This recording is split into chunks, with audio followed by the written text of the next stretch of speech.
एक बार गौतम बुद्ध एक शहर में प्रवास कर रहे थे। उनके साथ कुछ शिष्य भी थे। एक दिन उनके शिष्य शहर में घूमने के लिए निकले।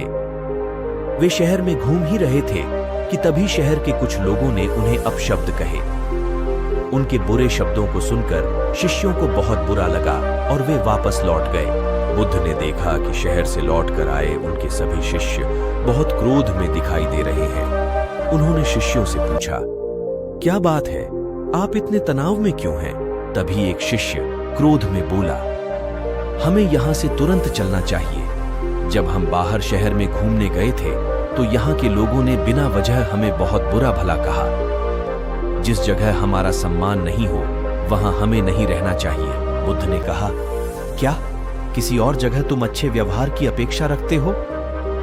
दूसरे शिष्य ने कहा, इस शहर से तो अच्छे लोग ही होंगे। तब गौतम बुद्ध बोले, किसी जगह को सिर्फ इसलिए छोड़ देना ठीक नहीं कि वहां के लोग बुरा व्यवहार करते हैं।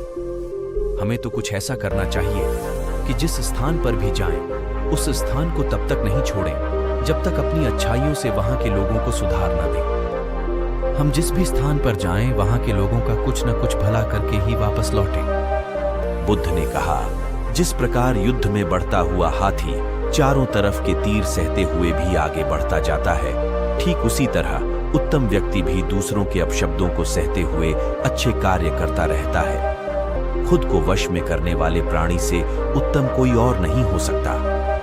बुद्ध की बात शिष्यों को अच्छी तरह से समझ में आ गई और उन्होंने वहां से जाने का इरादा त्याग दिया।